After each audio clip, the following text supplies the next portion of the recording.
I believe that most men find out that their wife is having an affair by coming home at an inopportune time, overhearing an indiscreet conversation, or finding physical evidence. It was much easier for me. My wife sent me an email. In fact, Anne did not write to me intentionally, although Freudians might say otherwise. I'm guessing her email program automatically suggested my name as the intended recipient and she clicked on it without checking. This is certainly easy to do, especially if you are in a hurry. Anyway, I was stunned to receive a note from my wife, after 18 years of marriage, entitled, "About Yesterday." Since yesterday was a fairly normal Wednesday, I wondered why Anne emailed me about it. When I opened the message, I read, "Darling, I just wanted to tell you again how wonderful yesterday was. You made me feel something I haven't felt in years. I just can't wait until next week, your sexy lady." I was at work all day Wednesday, and as far as I knew, Anne was too. We didn't even talk on the phone that day, although I remember that she was unusually cheerful when she returned home in the evening. Besides, I have never said endearing words to her like, "sexy lady." The disgusting betrayal was obvious, and my first thought was to meet her in the evening and demand an explanation, or, more likely, a confession. But I am a logical and methodical person. It didn't take much imagination to imagine that she might deny the letter's meaning, come up with some alternative explanation, or simply pass it off as a joke. What could I say then? In addition, my unfounded accusations would have alerted her, and most likely I would not have found out anything. After thinking, I decided to wait. First of all, it would be interesting, even funny, to see if Anne realized her mistake and decided to explain herself to me. If not, then I have already been warned and can use the information correctly about her next date. Anne sells real estate, so her whores tend to be irregular. This evening she returned home much later than me. I watched her closely, but found her behavior absolutely normal in every respect. If she knew that the letter was sent by mistake, she did not show it.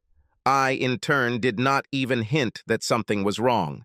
The whole evening passed in a routine, but when we went to bed, I felt that sleep was not coming. Instead, I lay there, analyzing my problem from every angle to see if I could untangle the knot. There remained, of course, the possibility that there was a completely innocent explanation for this. If that were the case, not only would I be making a fool of myself by acting rashly, but I would also be damaging our marriage.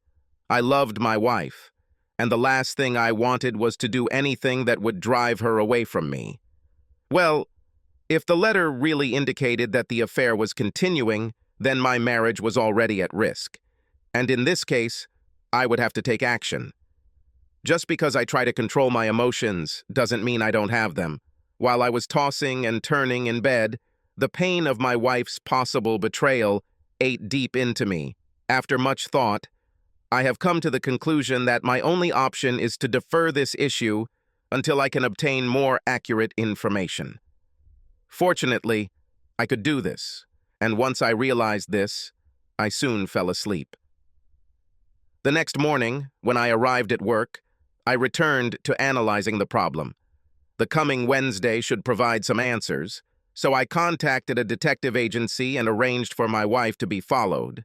If she doesn't do anything out of the ordinary on Wednesday, it won't exactly ease my fears, but it will definitely make me feel better.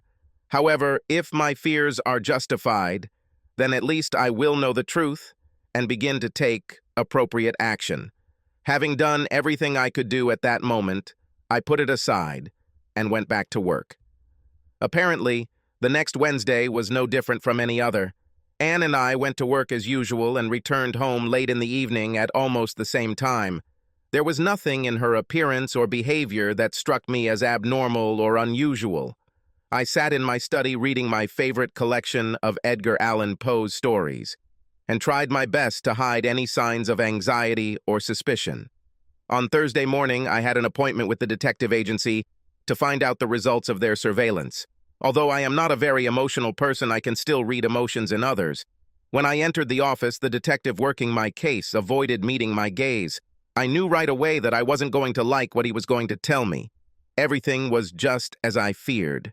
The wife left the real estate agency where she works, and the detective followed her to a cheap motel near the airport. He handed me photographs of her meeting a man there and entering the room with him. The timestamp on the photo read 1:52 p.m. About 2 hours later, another photo showed them leaving the room together, holding hands. "I'm very sorry," the detective told me. "It is always very unpleasant for us to confirm your suspicions. What would you like us to do for you now?" I thought for a minute. "I need your help again. It appears that this motel is their regular rendezvous spot.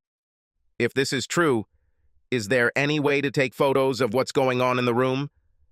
The detective didn't hesitate. "We have extensive experience in obtaining such evidence.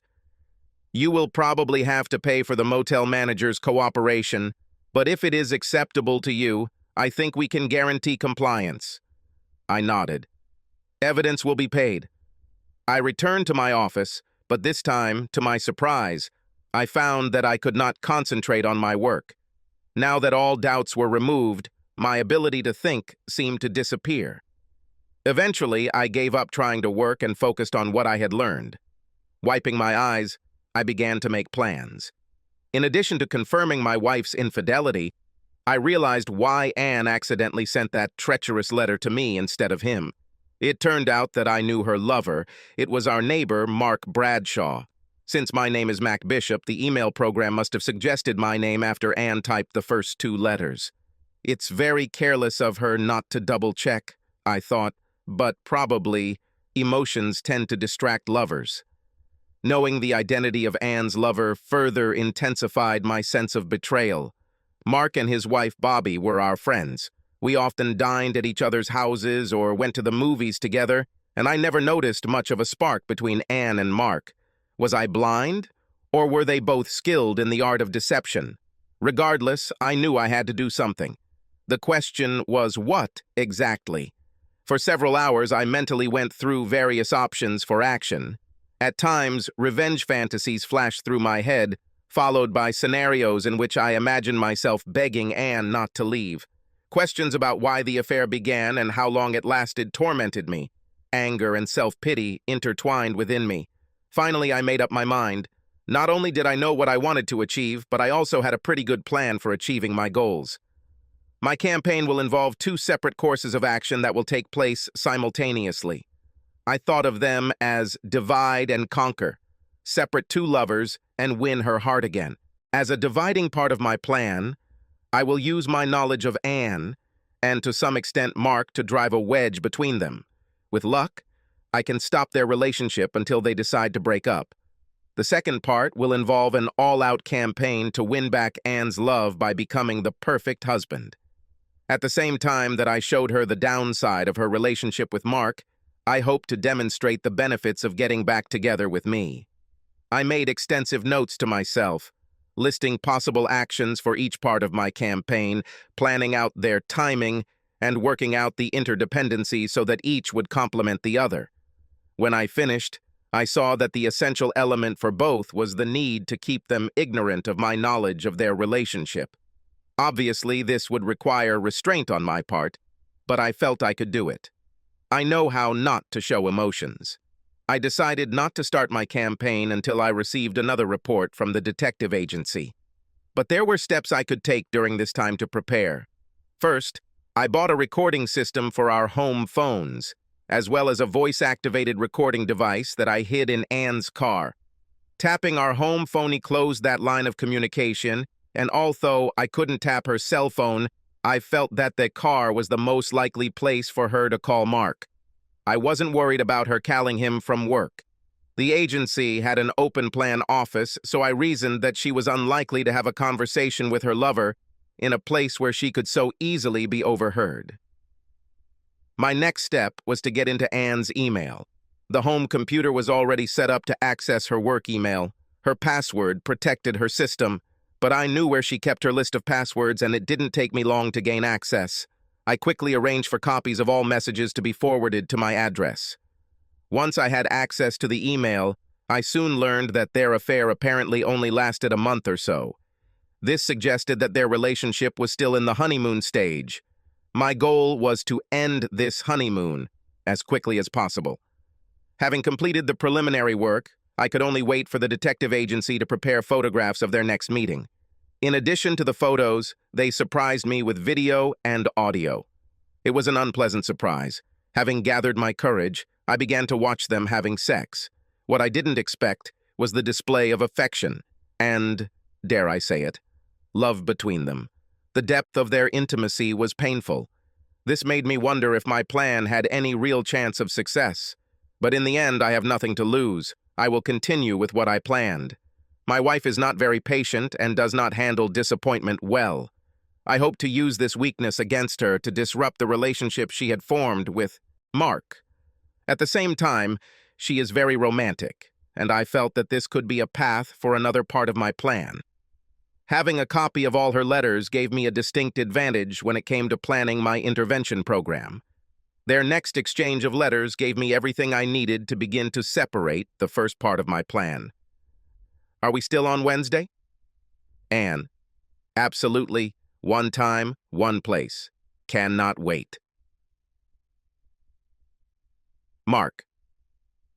On the day of their next date, I drove to Anne's office, parking around the corner so I wouldn't be seen. As soon as she returned from lunch and went inside, I casually walked past her parking lot, looked around again to make sure no one was there, and then ducked next to the car. It only took me a minute to unscrew the valve cap on the tire and let the air out. Then I returned to my car and drove back to my place.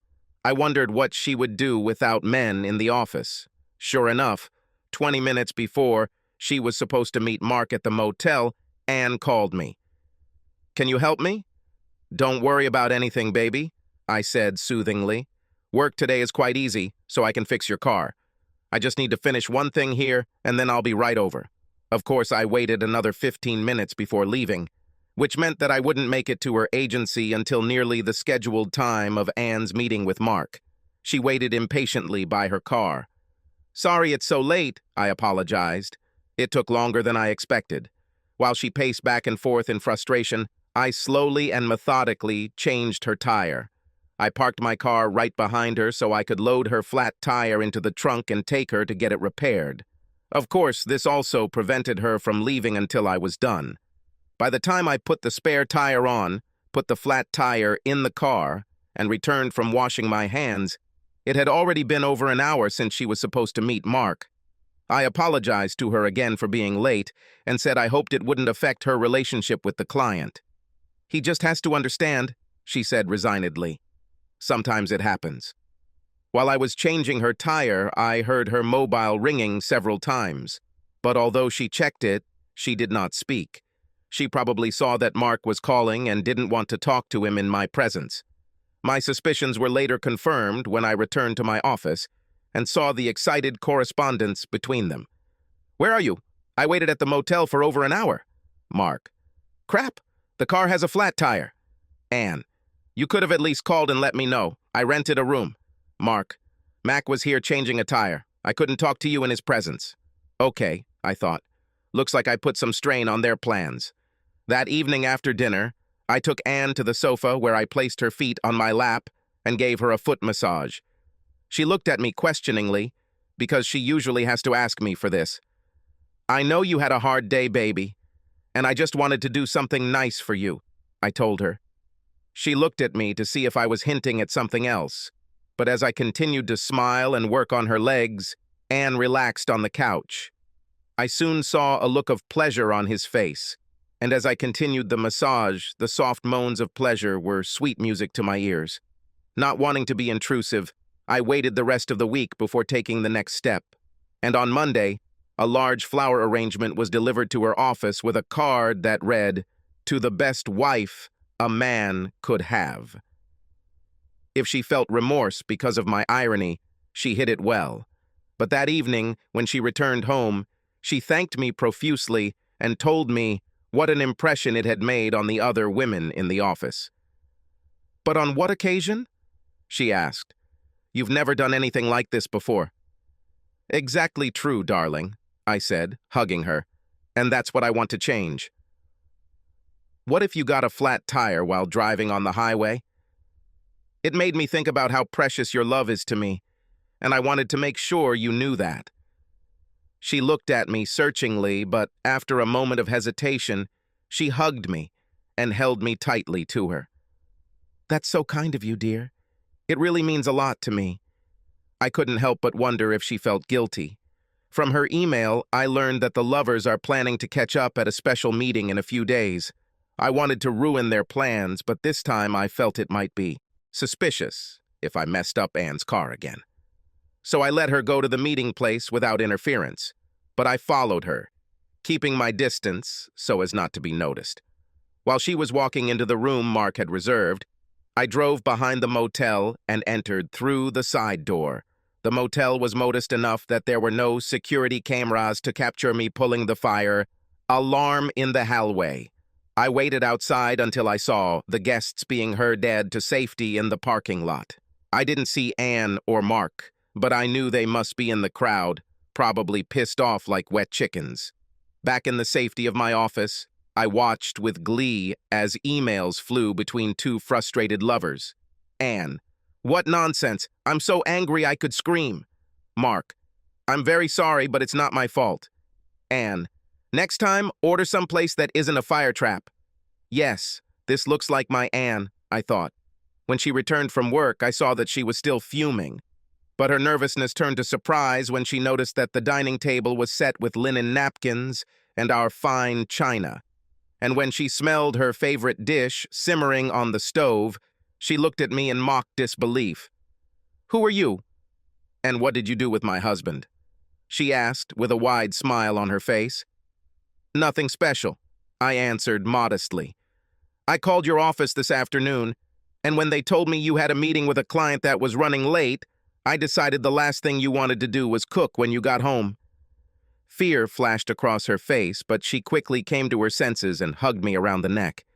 "That's so kind of you, dear," she said. "You treat me so well." After dinner, I was determined not to let her help with the dishes.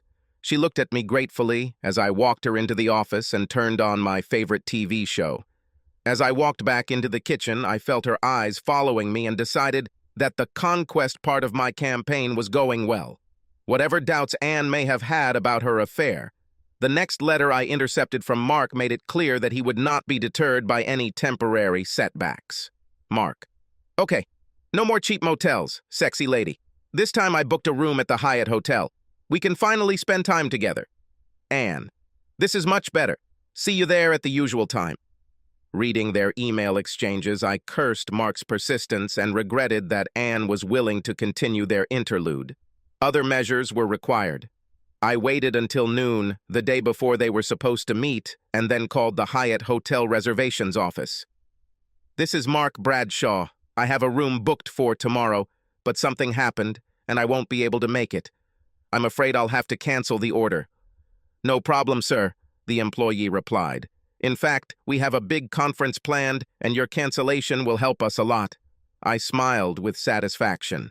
Having done the deed, I still couldn't resist showing up at the Hyatt just to see what would happen. I sat down in a chair overlooking the reception desk and hid behind a newspaper. And sure enough, just in time, the married duo appeared, walking hand in hand, chatting and cooing like doves. Their loving mood didn't last long once they found out that they didn't have a room. "But I ordered a number a few days ago," Mark shouted to the perplexed clerk. "I'm terribly sorry." The poor girl apologized. "But, judging by my computer, your order was canceled." "This is funny," Mark snorted. "Very good. Make us a new order." The girl shook her head sadly. "Sorry, sir, but the hotel is completely occupied, and unfortunately, due to the convention in town, most of the other major hotels are also sold out. But you might have better luck at one of the smaller motels near the airport." When Anne heard the last remark, her face turned red and she clenched her fists. While Mark continued to rage at the counter, she angrily tugged at his sleeve. "Don't pay attention," she hissed loudly. "Let's get out of here." I'm still not in the mood. With that, she turned and walked toward the parking lot, with Mark following behind her, trying to calm her down and giving her options. It was clear that he wasn't having much luck. I waited until they both left in their cars before leaving my post in the lobby.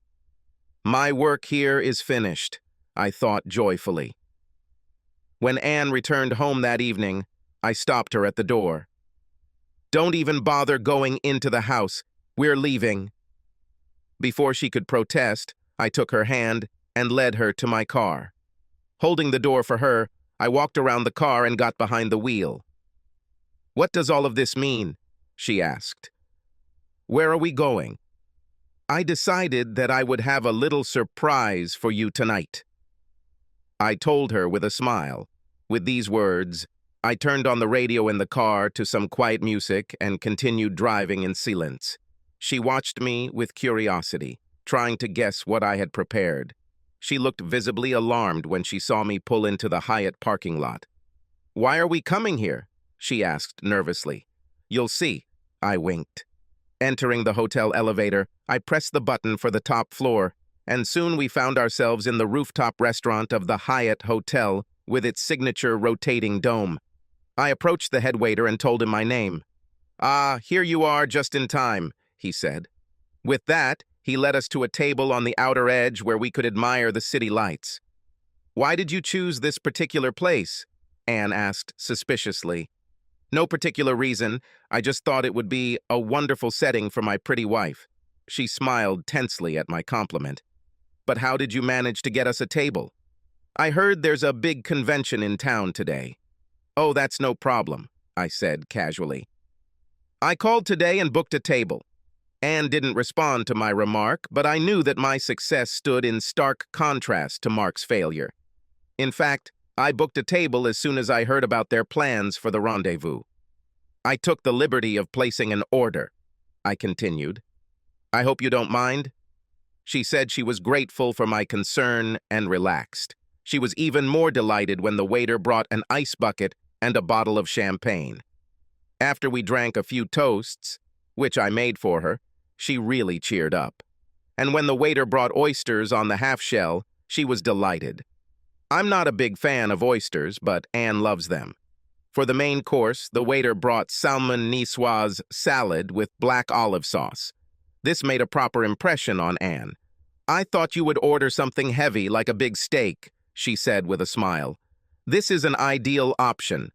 "I know you love salads, baby," I told her. "Besides, we don't want to get too full." She looked at me questioningly, but I didn't say anything else.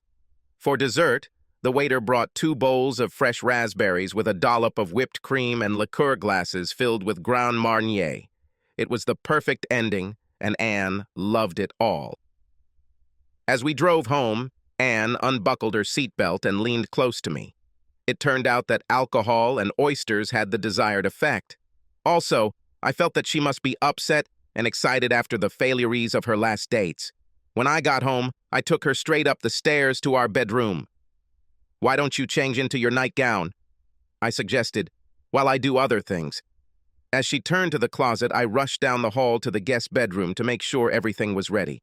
When I returned, I was pleased to see that she had chosen a sheer black nightie that both hid and revealed the curves of her body.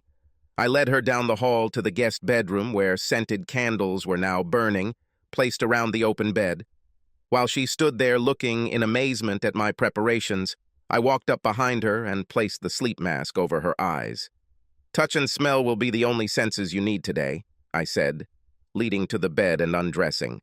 Then I laid her down on a fresh linen sheet. "Smell it," I said, waving the bottle of almond oil under her nose. I then poured some water into my hands to warm her up and started rubbing her feet. She moaned with pleasure as I gave her a short foot massage, but this time I didn't stop there.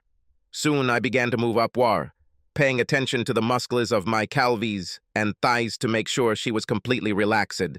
Moving on, I avoided her breasts, working on her shoulders and arms instead. When I got to her toes, I carefully rolled her onto her stomach and repeated the same process up the back of her legs.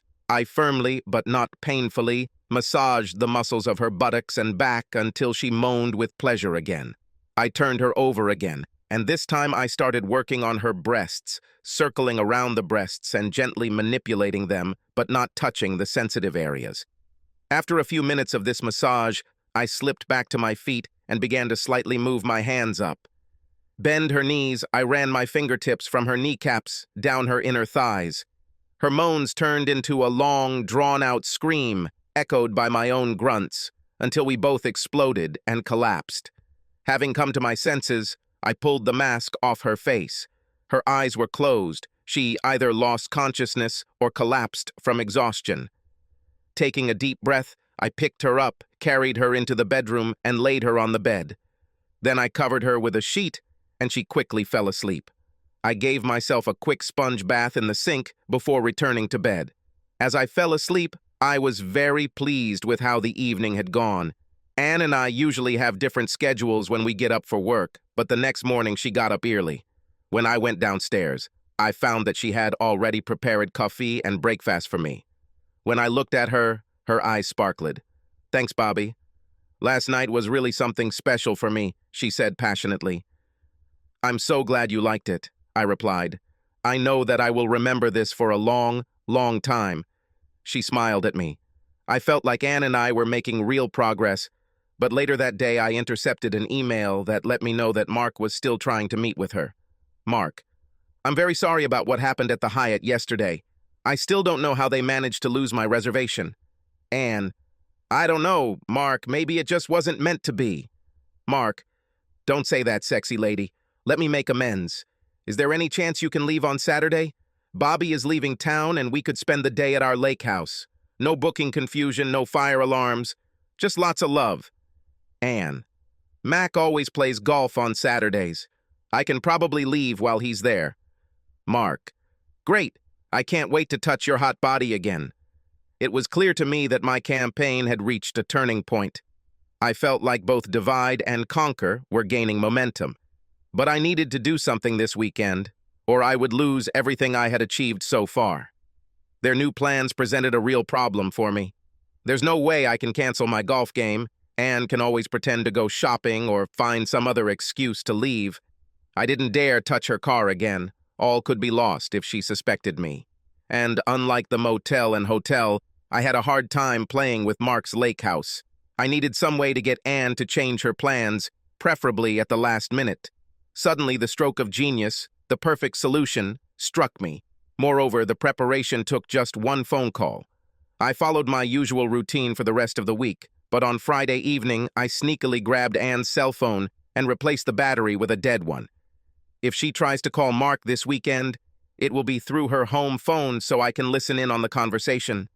On weekends, Anne and I dress pretty casually, but when Anne came downstairs on Saturday morning, I noted with interest that she was wearing a beautiful skirt and blouse.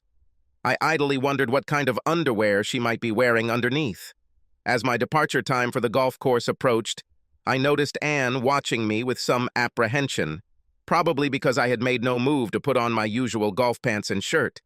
When the usual time of 10 a.m. came around and I had no intention of leaving, you could see the wheels turning in her head, preparing an excuse for why she would need to leave. Finally, she became so impatient that she said to me, "Aren't you playing golf today?" she demanded.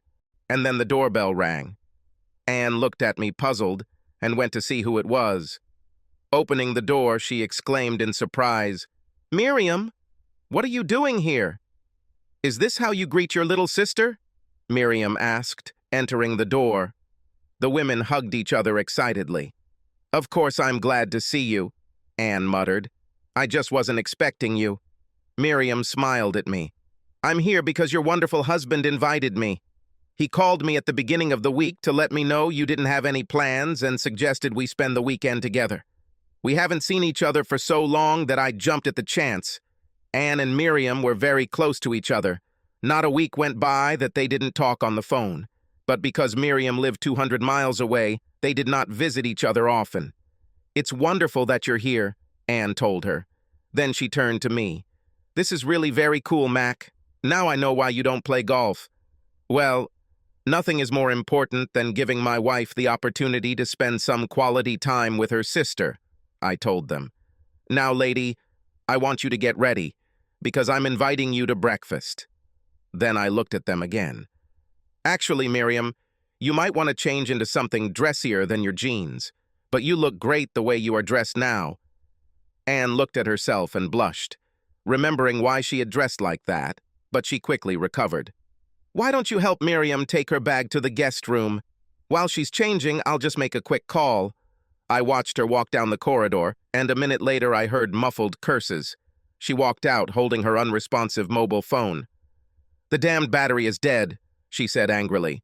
"Oh dear, this is very bad." I sympathized. "But you can call your home phone. Don't pay attention," she said hastily. "In any case, the call is not so important. Now where are we going to have breakfast?" I spent the rest of the weekend working with my sisters, trying to make them feel good. When Miriam got ready to leave on Sunday afternoon, she gave me a special hug and thanked me. "You have a special husband," she told Anne. "Take good care of him." I thought Anne winced a little, but then she smiled and hugged me. "Definitely," she promised. I was sure that Anne had found time on the weekend to call Mark, but I wasn't worried.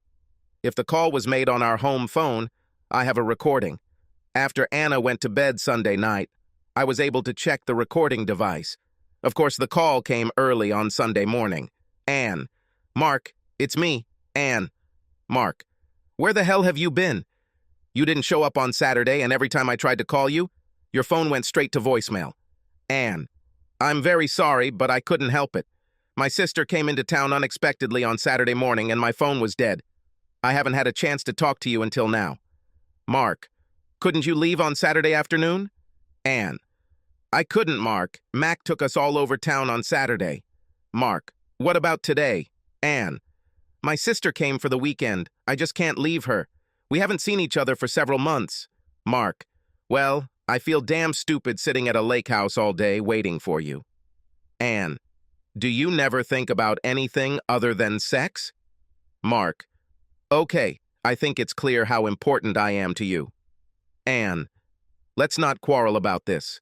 Listen, I have to go. I don't want Mac to take me by surprise." Their conversation delighted me.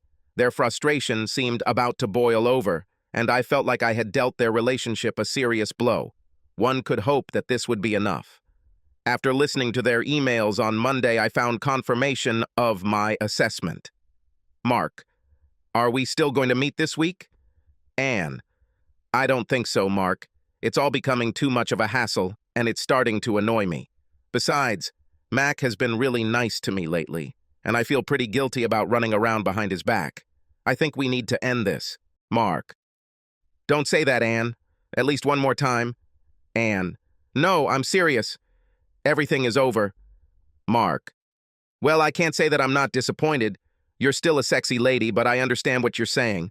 Maybe this is for the best. I don't want to lose Bobby either, but I hope we can still be friends." "Anne, of course, we will remain friends, just not friends with benefits." Success. I managed to introduce enough problems into their relationship that it collapsed. Now all I had to do was complete the second part of my plan. When Anne returned home in the evening, she was gloomy and absent-minded.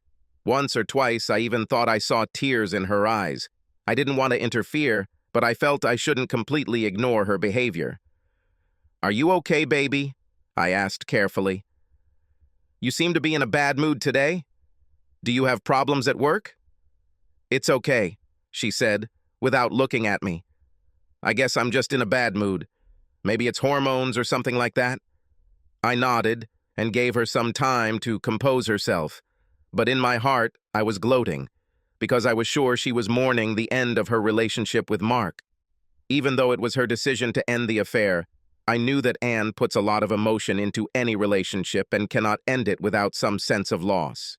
For me, I found her mood reassuring. She wouldn't feel so sad if she hadn't decided to end it. But I couldn't help but think that Mark was unlikely to have a similar reaction. "He's probably having sex with Bobby right now," I thought sarcastically.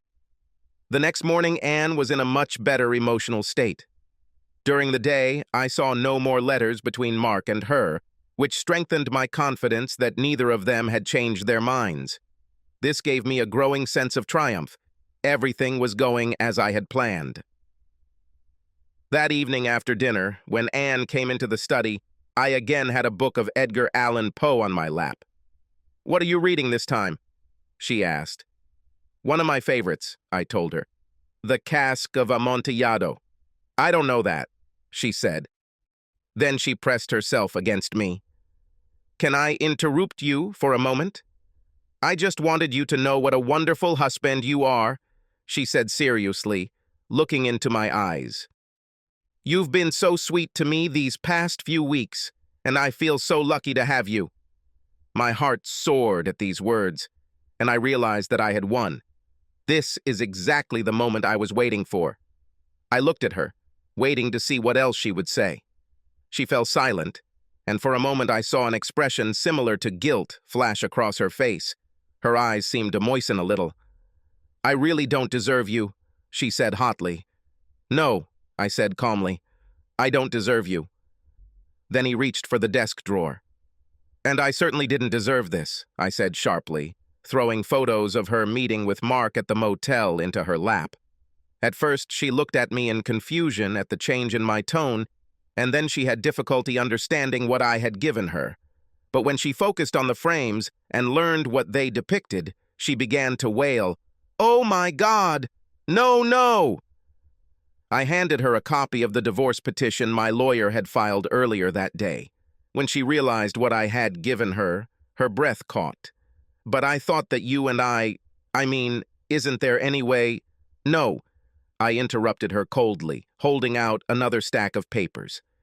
And in case you're wondering about Mark, here's a copy of the letter I sent to Bobby this evening, along with the detective's report. I also sent a similar letter to your sister Miriam, explaining why I was divorcing you. She groaned in pain and began to sob again. I just do not understand. You have been so loving and caring all these weeks. I can't believe you're so cruel right now. Doesn't all this mean anything? My dear, I said evenly, when you started your dirty little affair, you ended all my love for you. That's why I've spent the last few weeks trying to end your relationship with Mark. As for how I treated you, well, I wanted to make sure you understood how much you lost when you betrayed me.